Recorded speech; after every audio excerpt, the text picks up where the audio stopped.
third place finish, depending on the results of our next game as well. And this is all seeding right here. Beast Coast get a win in regulation. They will leapfrog M80 to 5th place. Not, not the best, but that's still an increase in ranking. But then, of course, if they get a win in overtime, M80 likely still might have the edge over them, and then not much will change. But then, of course, things get interesting, because if M80 get a win in regulation, well, they'll send themselves all the way up to 2nd place until we see the results of the Dark Zero Parabellum game. But we have the bans coming through. Beast Coast banned the Monty. Now, this is very funny, because we saw the Monty banned against Beast Coast yesterday, partially because of Mr. B's proficiency on the operator. But now they will ban it against M80, likely because, well, playing a Monty against a Monty on Theme Park on any map particularly well, John, it's just pretty damn annoying. Yeah. It's not a good time.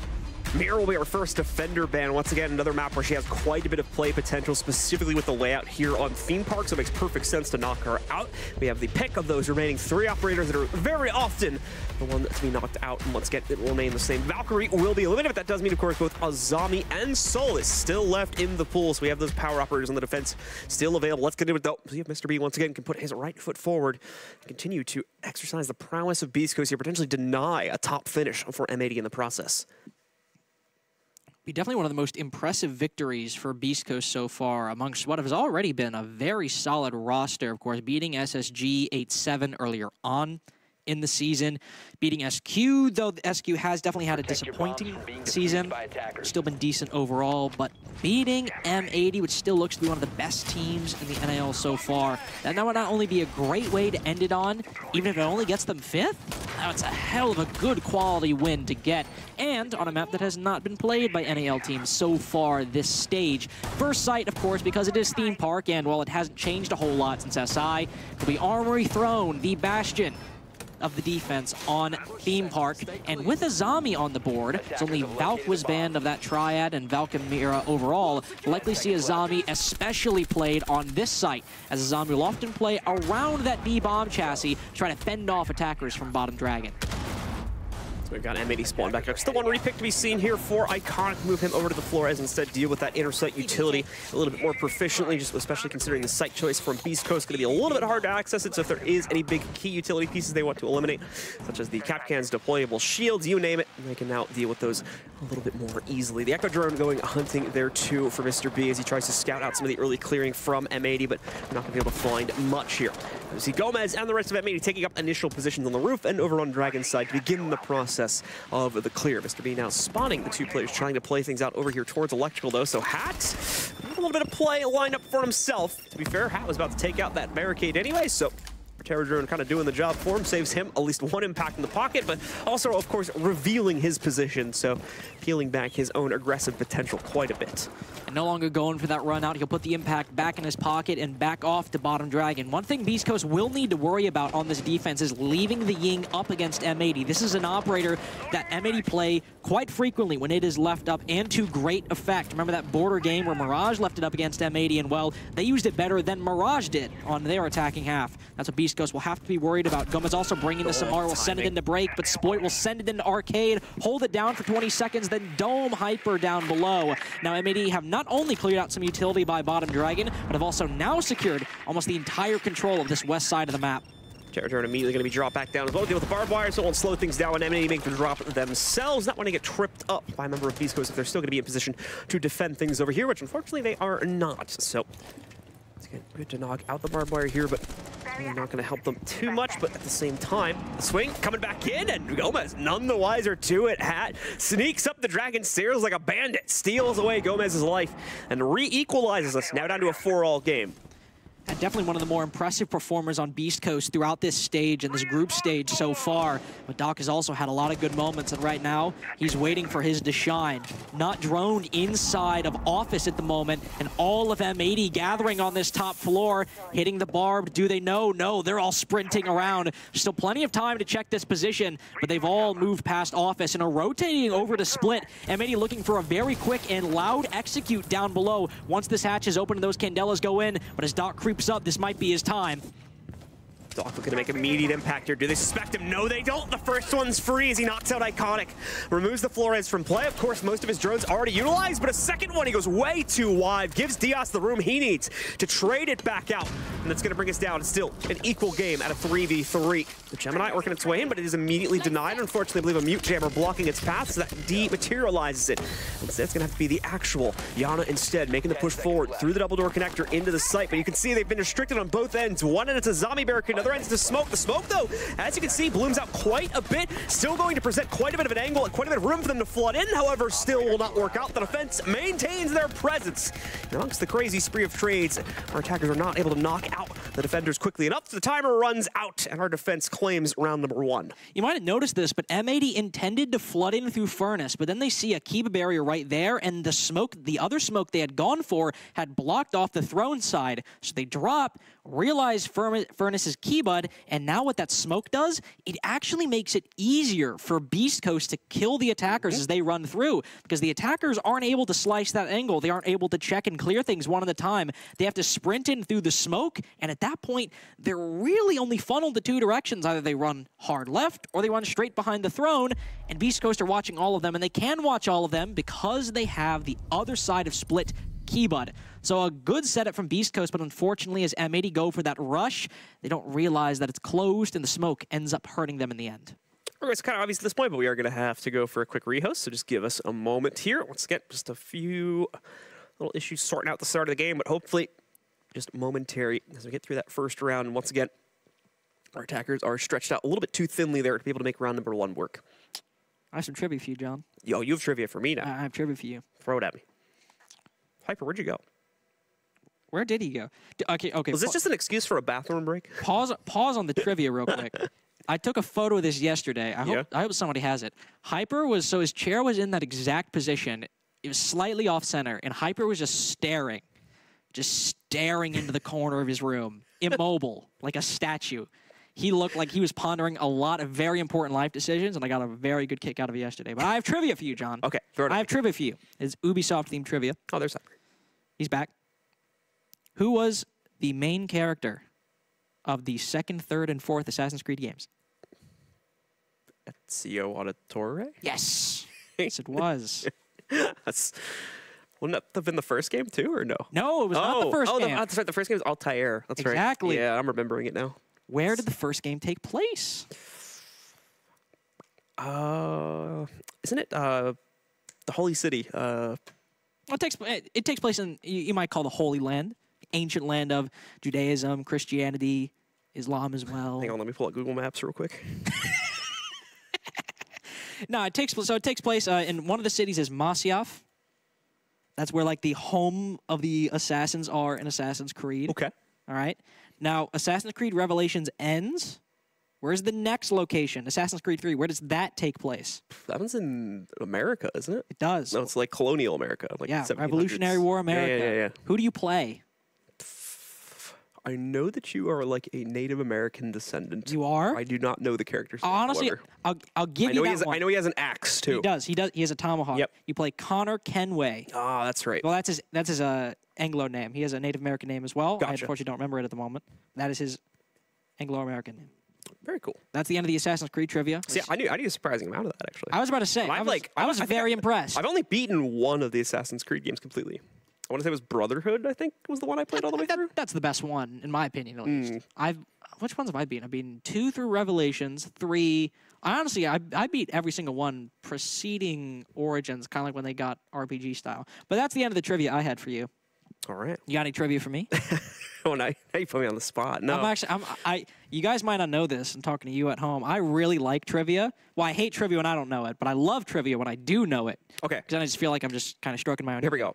I got one. I just thought of one. The main villain in Far Cry 3, or at least the main villain that most people would perceive as the main villain. Oh, so you're talking about how Voss is the main villain for the first half of the game, but I think his name is Hoyt is the villain for the second half. Yeah, we're talking about Voss right now. We're talking about Voss. Yeah. Okay, so that actor is in another very popular piece of media. What is it? Better Call Saul. Yeah, very good. Plays Nacho Varga. Mm-hmm.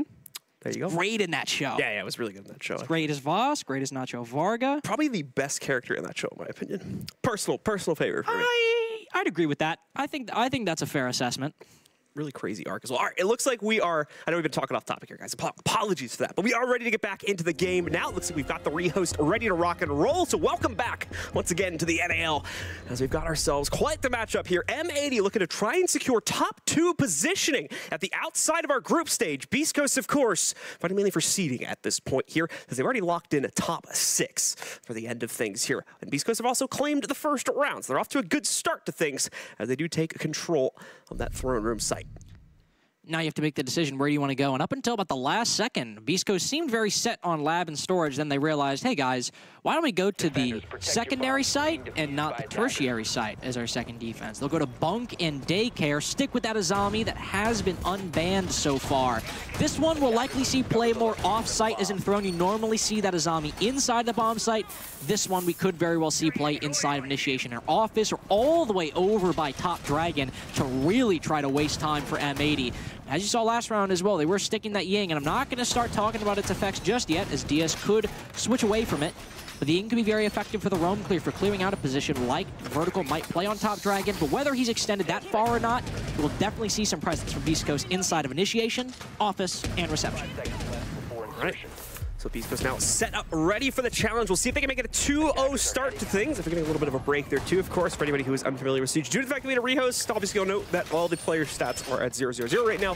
That's just the nature of the rehost here, so stats are going to be a little inaccurate because of that fact that we're missing that round. What a double peak. Yeah, really. Hyper, as well as another one of his teammates, Doc here, apparently taking up very early positionings to punish any attempt to ascend up through those cafe stairs, but no obligement, unfortunately, from the M80 side. They will not buy it.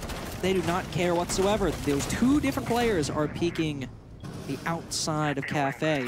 One player also getting aggressive as Iconic repels up to the roof, but nobody bites. And M80 will continue onward with a clear of Top Dragon. They have stuck that Ying. Likely use some of those Candelas to clear out Vertical, playing over by Top Dragon. But he will fall off extremely quickly. Moving to Initiation, and whether he's playing aggressive or not, he still has these Kibas regenerating throughout the round, and that is something that M80 will have to deal with no matter what. They have those 4 grenades and the Candelas as well, but Gomez might be looking to expedite things. He's worked his way into Bathroom, and even though Hyper's watching bottom yellow, if he starts getting distracted and maybe has to support Vertical, that'd be a great time for Gomez to walk up yellow. Gomez, though, remaining incredibly patient right now. He does not take that opportunity just yet, but may soon be going for it. Certainly wants to.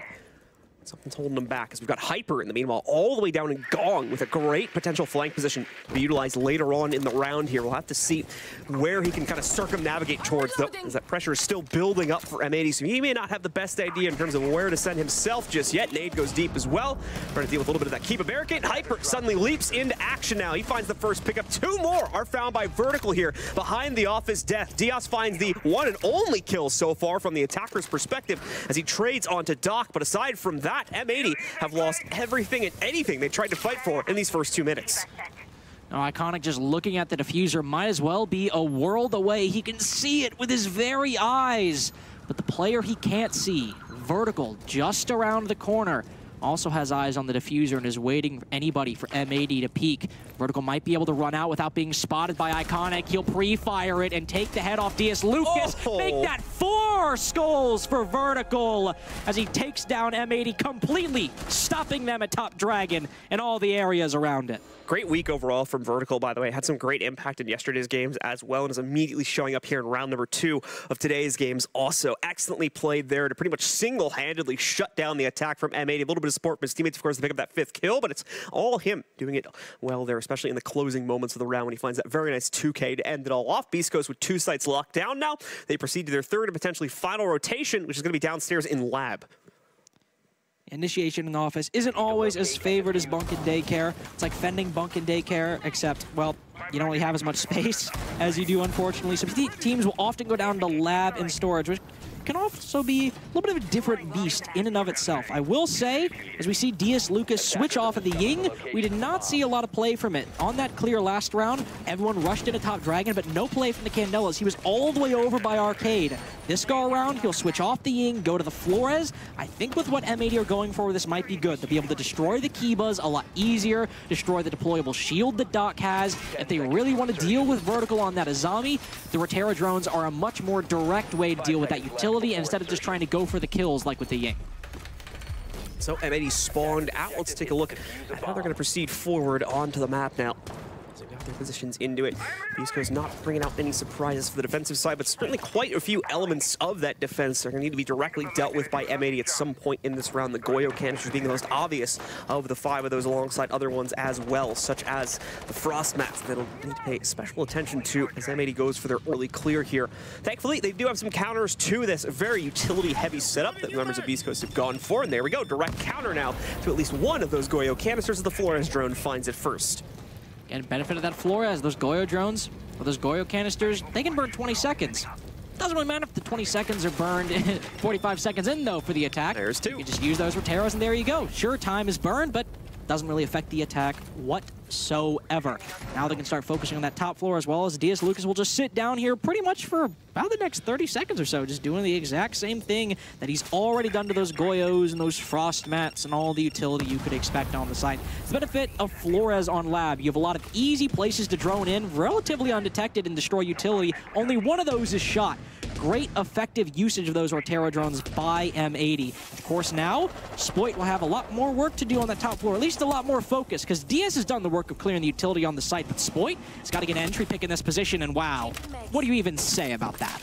Nicely played from Spoit as he's looking for that pre-fire angle and is able to eventually find it against Hat there, who has also set up to pre-fire things himself on the defensive end of it, but just cannot even really give himself a chance to land that shot with how quickly and how proficiently Spoit is able to line that one up. Vertical, though, a bit more of a challenge to it as he does spot the peak coming a little bit ahead of time. Avoids damage onto himself, but at the same time is also unable to return it onto Spoit. Mornade's going to come in, put that additional pressure on the Vertical. No longer has a box to play inside of, but thankfully he's on a zombie, so he can create his own little box to play through here. And now he has a rotation path, at least back to Arcade, through that barricade he just set up for himself. Spoit dashing on in, looking to cut down Vertical, who stands 4-0 in this round so far. DD will, 2 kills for Spoit, none for Beast Coast at the moment, and full top control for M80. Spoit will begin creeping down as Gomez is taking control of Throne as well. There's another defender playing by himself. This will be a great opportunity for M80 to pinch him inside of barrels. No, it's actually full reinforced. Not inside of Throne whatsoever. So Doc a little bit more secure, but still away from the rest of his team, as M80 have control around the bomb site and above the bomb site as well. They might not have a lot of time, but with this advantage, they should be able to push in, especially with all those Goyos already cleared. Tertiary site not working out too well so far for Beast Coast on their offense, and they're going to continue to struggle now as Iconic meets his own personal first entry here. Doc, Gomez, and Diaz all find a flurry of kills, but it's all to favor M80 when it all comes down to a calming moment. M80 takes that control for themselves, gets the first attacking round onto the board, giving us a 2-1 split after the first rotation from Beast Coast's defense has been completed. And a round where M80 basically had every facet of their play work. Maybe not 100%, but work overall. Get a plus 50%. DS Lucas clears almost all the Goyos. Now, coincidentally, the one Goyo he didn't clear ended up stopping Iconic from pushing into bathroom, which did deny an avenue for M80 to entry into the site, but he still clears the other 3, where the majority of M80 ended up entering from. Spoit has an excellent early round, gets 2 kills, puts them up 5-3, and the utility work done by DS Lucas early on basically made it a lot easier to push into the site. It wasn't the flashiest round of all time, but M80 got the job done on pretty much all regards, and Beast Coast, unfortunately, didn't have a great answer to it. And so Beast Coast now looking to try and maintain their lead, only by 1 round at this point, obviously, but a good capability to possibly extend that just a little bit further, of course, with the return to Throne Room. When they have that solid defense. Now, M80, of course, getting tripped up in the final moments of that attack. Still could have been able to make the Flood work. Unfortunately, got tripped up specifically by an Azami barricade that had been deployed over towards the armory side of the site that then made M80 have to flood things out directly through one of their own smokes, which really, unfortunately, sent that attack down the river a bit prematurely. So we'll see if they're able to avoid that pitfall this time around here and hopefully find better footing to maybe challenge Beast Coast a bit more directly and potentially even tie the game up. Either way, M80 now spawn back out, so let's see how they'll go about the opening clear for the second time here. With Gomez on the Amaru, normally what we'll see, even if he ends up repelling to open the hatches with his shotgun like he did last time, he'll likely send it into break window once it's cleared and secure this early bit of control to put pressure on the roamers. Then he might be supported by somebody pushing in from Cafe, but at least Gomez will likely enter from this window momentarily. But Mr. B, as the Echo, is playing very aggressively on that top floor and is not letting anybody take this control for free. Instead of sending the Amaru in, they'll spot Mr. B and now try to take a fight with him on the rappel. The Amaru goes in the other window to try and deal with the Echo as a Dokkaebi call goes out. Hyper now downed and finished off by Spoit, but M80 are not looking to stop at 1 kill. Mr. B is backed off, but M80 still see an opportunity for one more.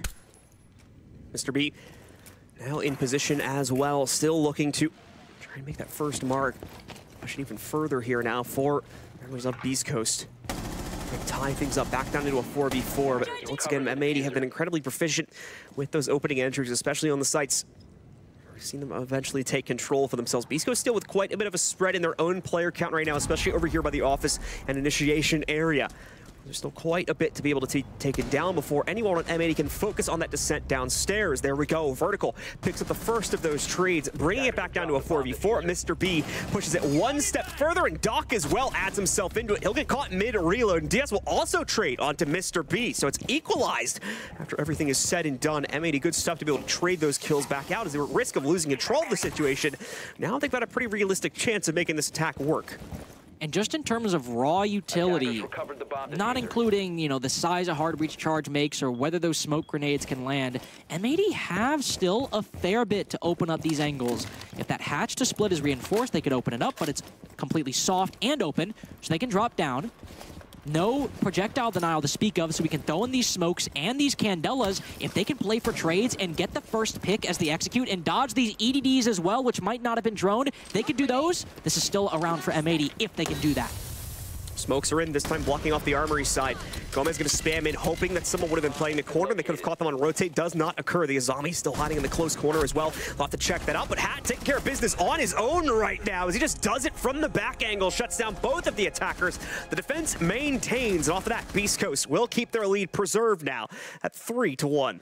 Unfortunately, low intel for M80 as well, down to 2 drones by the end of that round, and both remaining players deciding just send it on in, throw some Candelas, try their luck, and unfortunately doesn't work today as they have to peek Hat.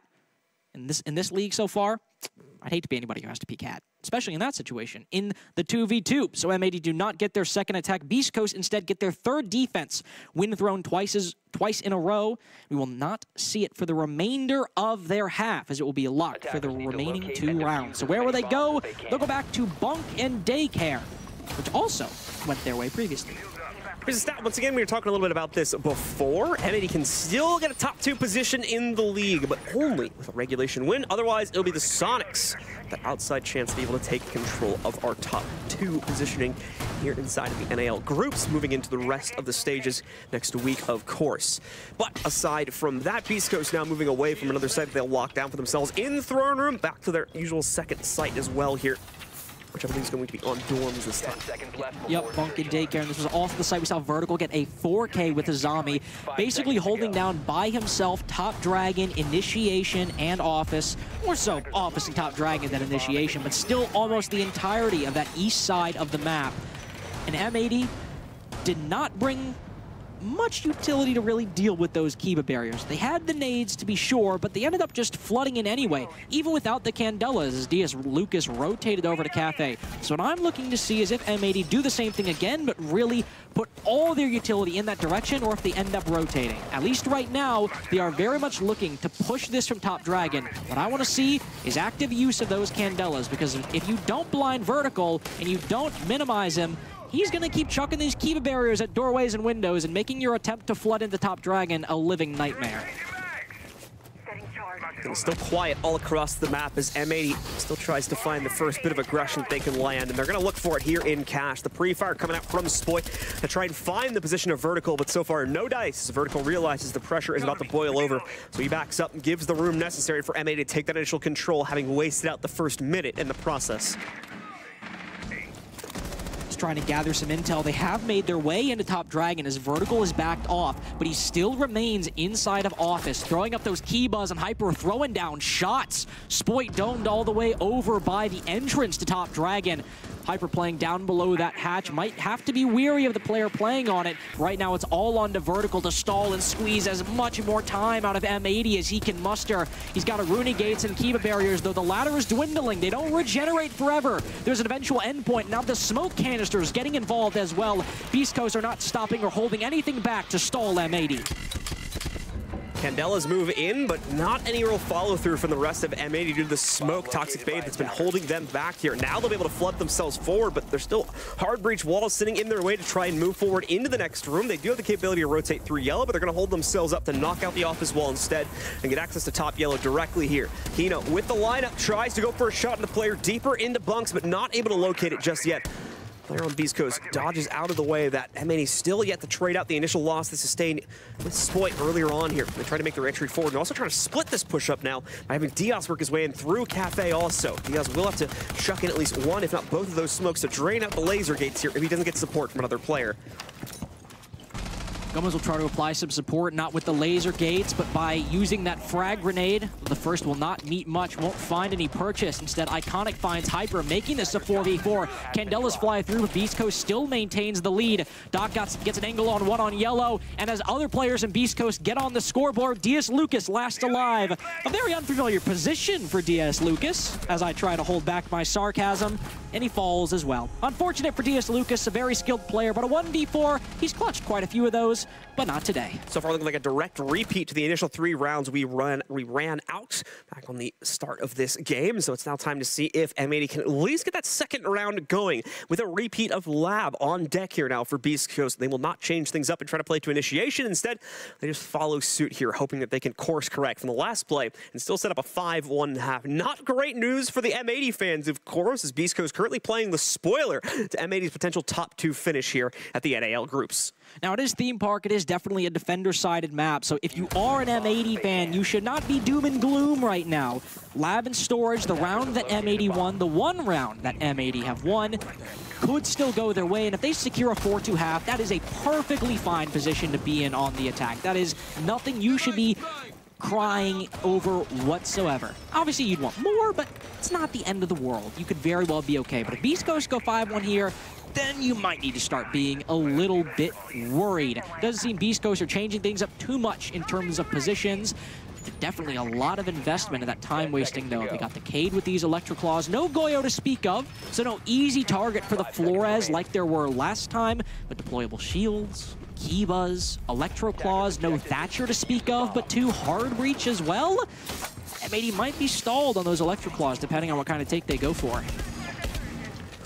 And so, as M80 now looks to solidify at least one final round for themselves, Beast Coast also still setting things up to make that task ever more difficult. Vertical, of course, with the top downs, it'll attempt to open up if he's able to maintain Cafe control, going deeper into the late portions of the round. And once more, M80, of course, also deploying those Rotero drones deep to the inside of the site. No one really to defend and deny those drones, so they're probably going to have just as much effectiveness as we saw on the previous attempt. This was a large part of the reason why M80 were able to take such easy site control when everything was said and done, was the lack of any resistant utility coming out from Beast Coast, because it had already been dealt with by the time we hit the mid-round.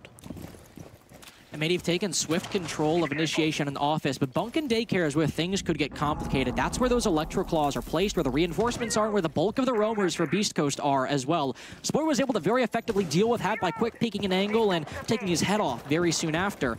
But they were not really able, or M80 was not really able to convert it into successful control of that top floor afterwards, or at least control that resulted in a round victory. Gomez now hitting the rotate as they've acquired top floor control. Now they need the second part, taking Throne, where there's also a player actively playing at bottom. Dragon not droned by M80, despite the 7 still on the board. Vertical gets his second kill, or 7th kill, excuse me, and puts Beast Coast in a very good position as we reach the halfway point. M80 trying to switch things up and going for the Dragon push instead. Clearly not fully droning things out, as Vertical is allowed to exercise his own personal bit of aggression directly into the face of M80's clear. 1 kill down now, same as the previous round, and it's going to get even worse. Hat ready for the challenge, and another one to follow it up as well. A third also now found from Hat as he single-handedly shuts down the round for BC, putting all the pressure on the Diaz now for the 1v5. And again, DS Lucas is a very clutch player. I'd imagine one of the best 1vx players in North America, and Beast Coast are looking to get a little aggressive. Hat has lost his life, but Diaz has lost a lot of HP to a C4. If Beast Coast are going to give him these 1v1s, DS Lucas is not a player I would bet against in a 1v1, in a 1vx. He'll throw in a flash, but now Beast Coast know if they want to secure the 5-1, they got to play disciplined. Mr. B will peek, finish off the kill, and get a 5-1 half for Beast Coast playing the upset. So Beast Coast are able to respond and course correct from the initial attempt over in Lab, taking control of it for themselves instead now, locking in that beautiful 5-1 scoreline. Just 2 out of the next 6 rounds need to be won on the attacking side, and this map is over and done with. M80 as well denied a second place finish entirely. Will just have to be sufficient with the top 6 finish that they currently have been able to earn up to this point. You know what 5 minus 1 is? 4. That's good, because I genuinely did not know the answer, so I needed to ask. I was trying to do it in my head. You got to be careful asking me that. It's 12:40 in the morning right now, so. Got to keep you on your toes. Yeah. Try to make sure we're alert. Make sure everyone has their mathematical faculties on lock. It might be necessary. Got to calculate attacking win percentages, entry differentials, and in this case, how M80 might have a pathway back to win this in regulation, as that is what they are looking for to specifically put them over the top, the likes of Sonics, Dark Zero, and Oxygen, all at 12 points right now. If M80 get 2 points, well, we'd have a 4-way tie for second place, and right now, I don't have an exact idea how that would break out, but it would still indicate just how close that final position in the top 2 is, and that's if they get to overtime. If they want to be secure for the moment in getting top 2 for that DZ game, a regulation victory is what they will need. And Beast Coast, one of the key elements they will try to bring to secure match point and make that fight for M80 that much more difficult. You could say the Ying, that'd be the obvious. But, John, we got a fuse as well. What is Mr. B and the boy, Mr. Beast Coast and the boys cooking up with those cluster charges? Beast Coast certainly going to look to make things chaotic. You'll have to keep in mind, of course, it's throne room as well, so there'll be limited capability to actually make the fuse have serious impact with regards to the actual inner sight position, but could still clear out some of these extensions, especially if they're going to be delayed on opening up the hatches. We can see there's a little bit of presence from M80 on the top of yellow right now, so this will hope to hopefully scare those players away if they were going to be positioned around here. Thankfully, no one directly in range of it, so going to find minimal impact so far as that first charge goes down, and both the defenders that are nearby unfortunately don't have to move very far to get away from the damage radius of it. Now the lead would be pretty much just like, oh, that's kind of scary. Glad I wasn't over there. Oh, loud noise. Probably avoid that. Just going to turn down the volume real quick. Just ignore that.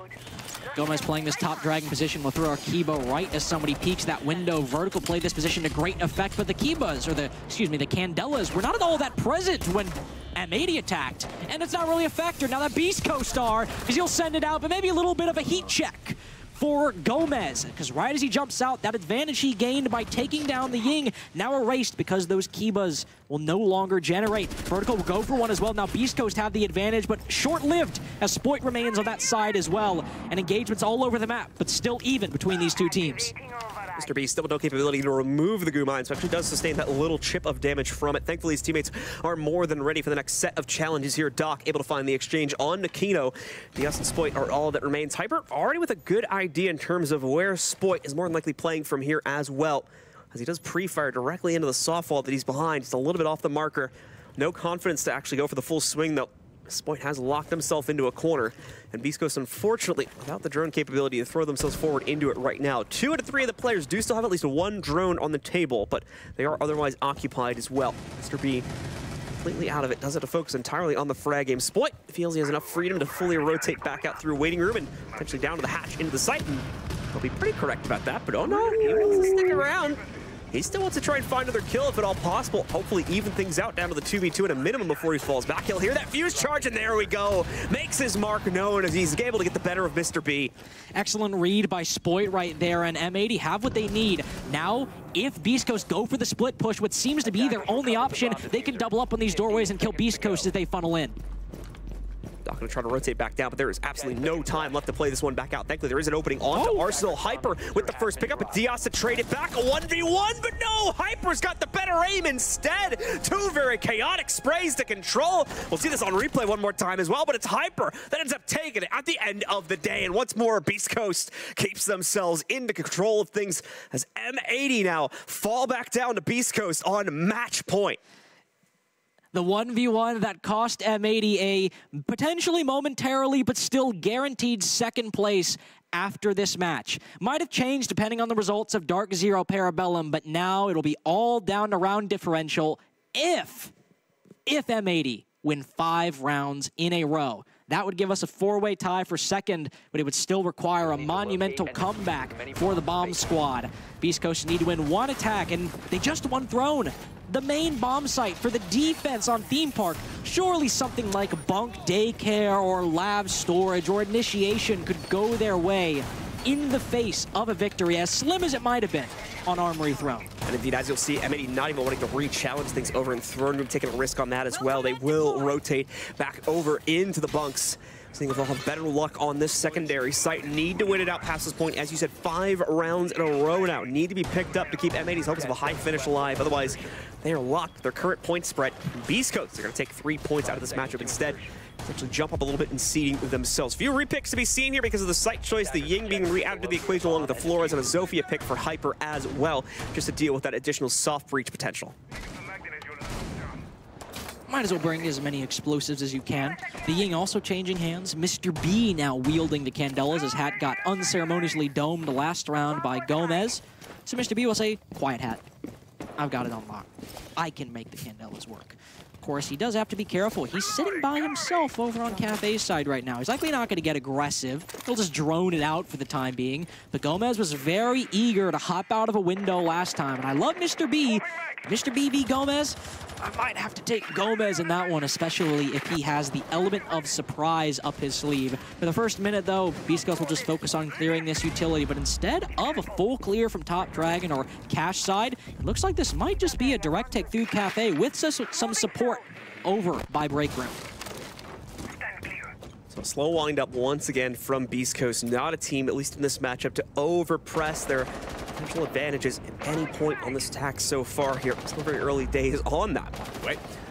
We haven't really see a true picture of it, but what we have seen gives good results. Able to get the better of M80. 1v1 situation is what it's ultimately brought down towards. Now just need to exercise a little bit more composure. Potentially bring that clutch potential out one final time. And this game is already done and dusted. Goes over directly into the hands of Beast Coast here. Selma thrown out a bit prematurely. Gives it over to Diaz instead, who has no problem dispatching it.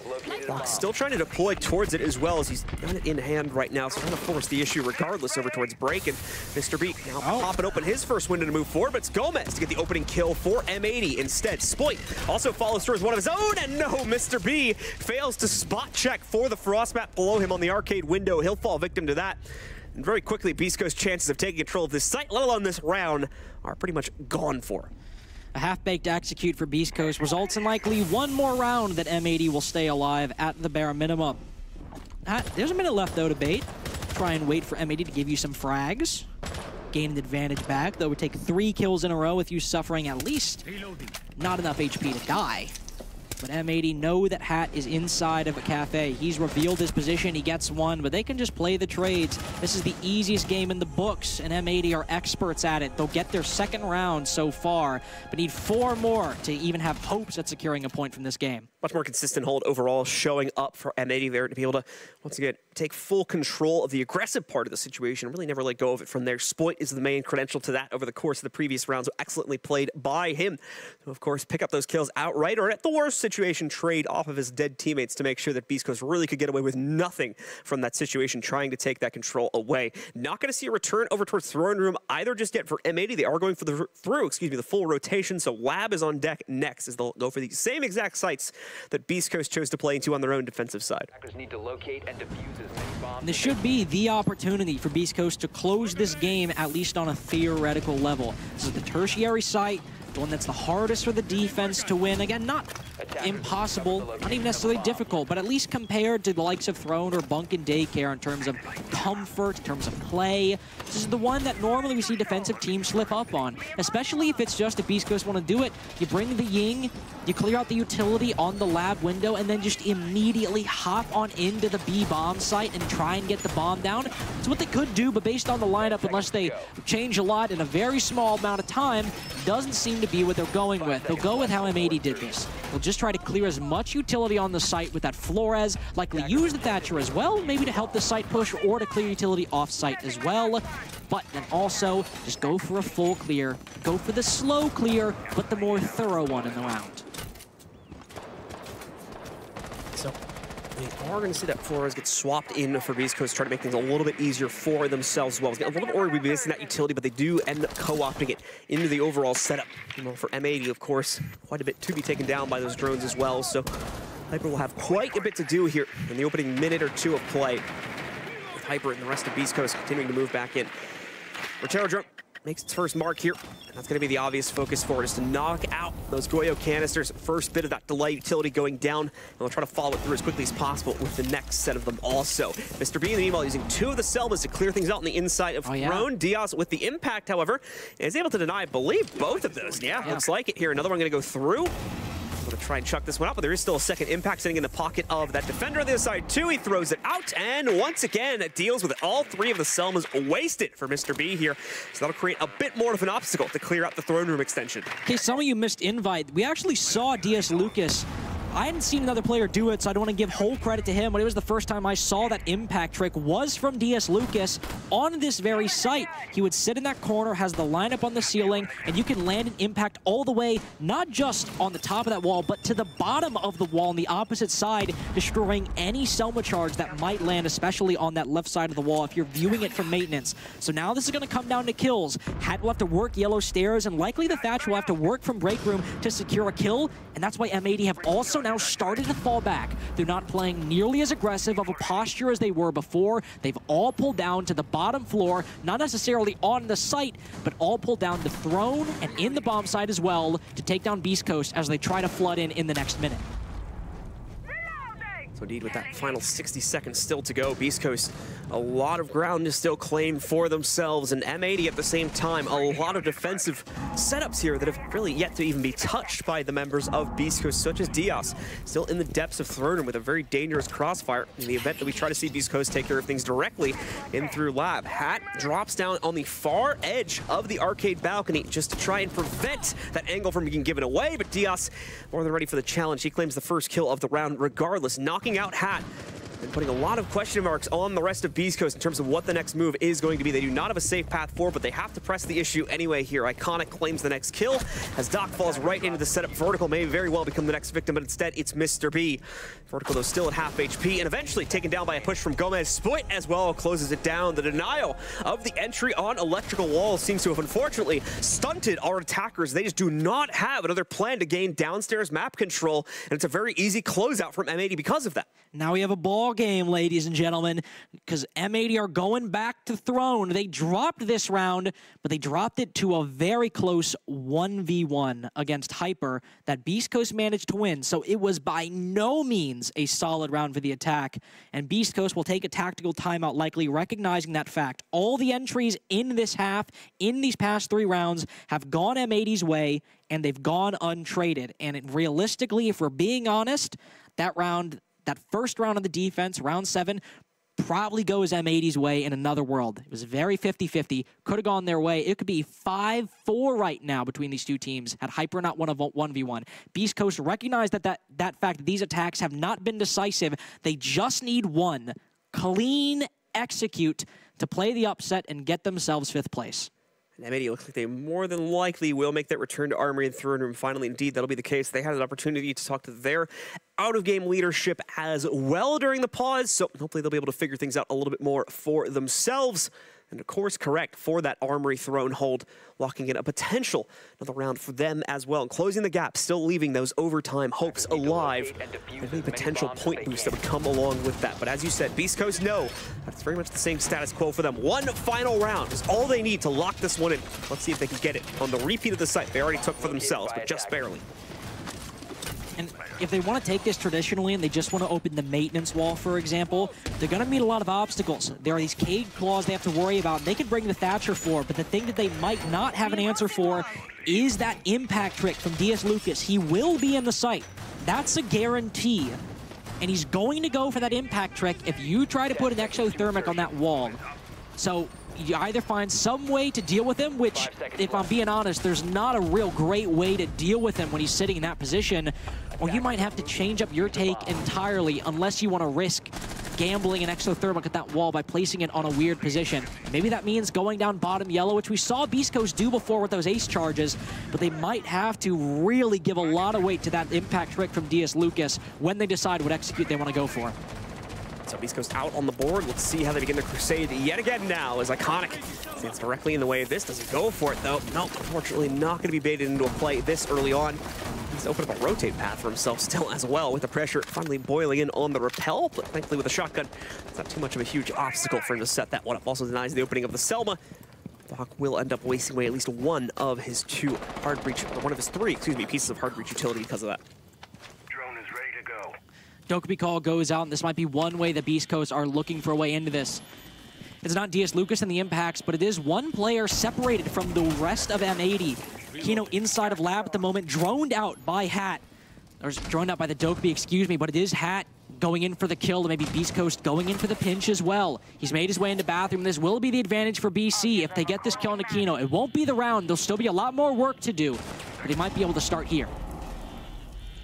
With the lineup, the phone ringing in his pocket alongside the rest of his teammates too. So thankfully, the mass of players is allowing for him to kind of obscure himself right now inside of this extension because he's not playing it alone. Iconic, as you can see there, also grouped up here inside of Lab. Although one of those two, I believe, just rotated back over towards the site. So we're going to see this start to destabilize a bit. Hat also in the area, also so quite a bit committed to Lab right now for the M80 side of things. Slowly going to start to change those. We are coming down to the final minute of play very, very quickly, and Beast Coast have yet to really make their mark. Just been maintaining, for the most part, outside control and a little bit of upstairs as well. Now that they've been able to finally move into the building, but they've yet to really make that transition down and start to focus on the throne clears. They're going to very much run into a lot of the same problems they had back on the first round of this half, especially now with Kino finding that opening kill, knocking out Hyper for the first one of the round.